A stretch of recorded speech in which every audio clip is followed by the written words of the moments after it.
ये कहानी है जग्गी पकौड़े वाले की। जग्गी और उसकी बीवी सीमा दोनों पकौड़े बनाया करते हैं। जग्गी के पकौड़े लोगों में बहुत मशहूर थे और जो एक बार इसके पकौड़े खाता था वो बार बार आता था। पकौड़े भी पकौड़े, गर्मा गर्म पकौड़े, आजो खा लो, आलू वाले, मिर्ची वाले, प्याज वाले, आजो आजो, जो एक बार खाएगा बार बार खाएगा। असलम और उसका दोस्त अकरम, दोनों दोस्त का दिल किया पकौड़े खाने का। गली की नुक्कड़ पर एक दुकान थी, जग्गी की दुकान, जिसकी तरफ वो रवाना हो गए। आज सही निकले हैं वक्त पर, नहीं तो जब पहुंचते थे जग्गी की दुकान पर तो तब तक पकौड़े ख़त्म हो जाते थे। आज तो मैं पकौड़े पेट भर के खाऊंगा, क्योंकि जग्गी के पकौड़े तो मिर्ची वाले, हाय हाय मज़ा आ जाता खाने में। और एक दिन तो मेरी बीवी मुझसे नाराज़ हो गई थी और मैं तो जग्गी के पकौड़े ले गया था, और जब उसको पकौड़े खिलाए इतने मज़े के, तो उस दिन के बाद वो मेरे से लड़ना तो दूर की बात, ऊंची आवाज़ में बात भी नहीं करती मेरे से। असलम और अकरम दोनों जग्गी की दुकान के करीब पहुंच गए थे। दोनों ने उसकी दुकान पे देखा तो लोगों का बहुत ज़्यादा रश लगा हुआ था। अकरम भाई देखो, आज कहीं हम फिर तो लेट नहीं हो गए? देखिए जग्गी की दुकान पर लोगों का कितना रश लगा हुआ है। अकरम दुकान की तरफ देखता है कि वहाँ पे जो इतने लोग, छीदा, अच्छू, जुल्फी, नत्था, खैरा खड़े हैं, सबके हाथ में डंडे और पत्थर हैं। तो वो बड़ा हैरान होकर देखता है। जी असलम भाई, ये नज़र तो आ रहा है रश तो बहुत लगा हुआ है दुकान पे, लेकिन ये लोगों ने डंडे और पत्थर क्यों उठा रखे हैं? उनको कुछ समझ आए इससे पहले वहाँ पे खड़े हुए लोगों की चिल्लाने की उनको आवाज़ें आना शुरू हो गई। मारो इसको, मारो, मार मार इसको, और छोड़ना नहीं इसको। वहाँ पर खड़े असलम और अकरम देख रहे थे कि जग्गी को लोग दुकान से बाहर निकाल रहे हैं। निकल बाहर, निकल निकल, आज तुझे तेरी हरकतों की वो सज़ा देंगे कि तू ज़िंदगी भर याद रखेगा। ये कहकर भीड़ में से एक आदमी ने जग्गी के सर पर डंडा मारा और बहुत ज़्यादा तकलीफ़, दर्द की वजह से जग्गी रोना शुरू हो गया। उसके बाद भीड़ में सब लोग डंडे मारना शुरू हो गए और जग्गी का सर फट गया और वो लोगों से हाथ जोड़कर माफ़ी मांगने लगा। छोड़ दीजिए मुझे, प्लीज़ प्लीज़ मुझे छोड़ दीजिए। तुम्हें छोड़ दूं बेशर्म पकोड़े वाले, तुझे छोड़ दूं तो ऐसे जैसे गलत काम की छूट देना। ये कहकर भीड़ में से नत्थू ने, जिसके हाथ में पत्थर था, जग्गी के सर में मारा। जग्गी जान छुड़ाकर वहाँ से भागने लगा। ये तो मेरी जान ले लेंगे, मुझे यहाँ से जान छुड़वा कर निकलना पड़ेगा। जग्गी आगे आगे और वो लोग उसके पीछे पीछे भाग रहे थे। असलम और अकरम को समझ नहीं आ रहा था कि लोग आखिर इसको क्यों बेशर्म पकोड़े वाला कह रहे थे, लोग जग्गी को गालियां क्यों दे रहे हैं। ये समझने के लिए कुछ वक्त हमें पीछे जाना पड़ेगा। 430, 480, 500, पूरा 500 आज की कमाई। अगर इसी तरह काम चलता रहा तो आपके लिए सोने की पायल लेके आऊँगा। हाँ जी, मुझे पायल वायल नहीं चाहिए। क्यों, क्या हुआ? हमेशा तो गहने की रट लगाई रहती है। हाँ मुझे गहने चाहिए, लेकिन ईमानदारी के पैसे से। हाँ तो मैं ईमानदारी से ही पैसे कमा रहा हूँ, मैं कौन सा स्मगलिंग कर रहा हूँ। अरे देखिए, ये आपको भी पता है कि आप पकौड़े कैसे बनाते हैं। अगर किसी को पता चल गया तो यहाँ पे क़यामत टूट पड़ेगी और लोग आपको छोड़ेंगे नहीं। अरे तू चुपचाप रह, मुझे पता है कि मैंने कैसे बेचने हैं, फालतू की बड़बड़ ना कर।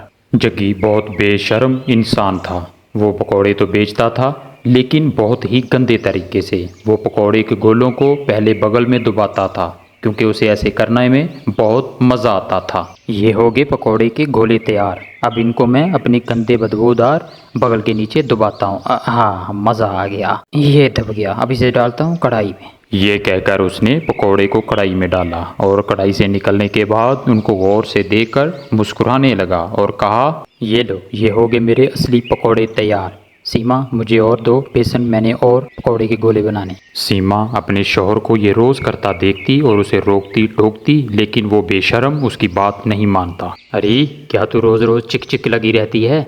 मेरे ये एक पसीने की कमाई के पकौड़े हैं। आपने किताब में नहीं पढ़ा हुआ? किताब में लिखा हुआ है कि पसीने की कमाई के एक अलग ही मोल है।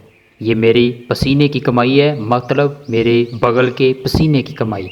यही तो मज़ा जायका डालती हैं जो लोग इतनी दूर दूर से खाने के लिए आते हैं। आओ खाओ। मुझे नहीं खाने ये पकौड़े। मैं तुझे ये कह रही हूँ कि ये बेशर्मी छोड़ दो, एक दिन आपके ऊपर ये भारी पड़ेगी। लेकिन जग्गी पर अपनी बीवी की बातों का कोई असर ना होता। वो अपनी बेशर्मी जारी रखता और अपने यकीन करने वालों को गंदे पकौड़े खिलाता। और वक्त इसी तरह गुजरता गया, लेकिन जग्गी अपनी बेशर्मी ना छोड़ता। एक दिन उसने देखा उसकी बीवी माँ बनने वाली थी। वो बहुत खुश थी और जग्गी भी खुश था। सीमा, देखा खुदा की रहमत कैसे बरस रही है हम पर। जी जी देख रही हूँ, इसलिए तो आपको कहती हूँ कि वो आप काम छोड़ दें, अब तो बच्चा आने वाला है। अरे तो फिर से शुरू होगी? तुझे कितनी बार बोला है, क्या दिक्कत है तुझे?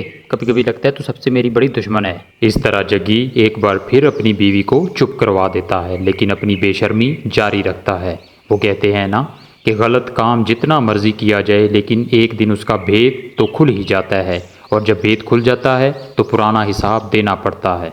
एक दिन की बात है कि जग्गी पकौड़े बनाने के लिए गोलों को अपने बगल में दे रहा था और आहिस्ता आहिस्ता कढ़ाई में डाल रहा था, लेकिन दूर खड़ा एक आदमी इसकी हरकत को देख रहा था। अबे ये पकौड़े वाला जग्गी क्या कर रहा है? छी छी, मुझे तो देखकर उल्टी आ रही है इसकी बेशर्म ये हरकत पर। उसने जग्गी की चोरी से वीडियो बना ली और फिर उसकी दुकान पर गया। ओए जग्गी, तू तो बड़ा बेशर्म है। लोग आप ऐसे कहीं करते हैं और तू उनको गंदे पकौड़े बगल वाले खिलाता है। गंदे पकौड़े? ये आप क्या कह रहे हैं? इतना भोला मत बन, चल सच सच बता, तो पकौड़े तलने से पहले उनको अपने बगल में दबाता है ना? छी छी छी, ये आप क्या कह रहे हैं साहब? मैं तो अपना सारा काम पूरी सफाई से करता हूँ। क्यों सीमा, बताओ ज़रा। सीमा ये सुनकर चुप हो गई और अपना सर नीचे कर लिया। तो ग्राहक ने देखा कि ये ऐसे नहीं मानेगा। उसने ये उसकी जो वीडियो बनाई थी वो उसने सारी वीडियो वायरल कर दी और हर बंदा देखने लगा। छी छी छी, अबे ये ऐसे पकौड़े बनाता है बगल में रख के, मैंने भी इससे पकौड़े खाए थे। ये तो फिर इस तरह लोगों की ज़िंदगी और सेहत के साथ खेल रहा है। इस तरह वो वीडियो 1 से 10, 20, 30, 40, 50 लाखों लोगों तक पहुंच गई और वीडियो वायरल हो गई और हर एक इंसान गुस्से में आग बगोला हो गया और उसकी दुकान पर पहुंच गई। छोड़ना नहीं इसको, हाँ आज इसकी सारी बेशर्मी हम निकाल देंगे, आज इसको पकड़ लेंगे।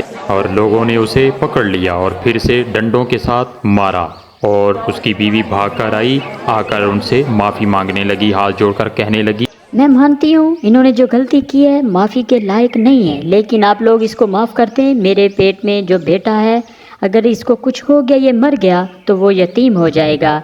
मैं जानती हूँ इसने आपके यकीन एतमाद को तोड़ा है, लेकिन इस बच्चे की खातिर इसको माफ़ कर दें। माँ बनने वाली औरत की गिड़गिड़ाहट को देखकर उनके दिल नरम हो गए और उन्होंने इसको बोला, एक शर्त पे माफ़ करेंगे। अबे कान खोल के सुन लो, अभी तुझे छोड़ रहे हैं, लेकिन आज के बाद तू इस जगह नजर नहीं आएगा और यहाँ से चला जा हमेशा के लिए। और सीमा ने उनसे वादा किया और जग्गी को वहाँ से दुकान छोड़कर अपनी जाना पड़ी। अपनी गलत कामों, गलत हरकतों की वजह से जान पर भी बनी और अपनी दुकान छोड़कर भी जाना पड़ी। और जग्गी परेशान था और अपनी किए पर बहुत शर्मिंदा था। अब जग्गी जहाँ भी अपनी रेहड़ी लगाता, अपनी दुकान बनाता, लेकिन उसकी पुरानी हरकतें और कारनामे उसके सामने आते। वो कहते हैं ना कि अब पछताए क्या हो जब चिड़िया चुग गई खेत।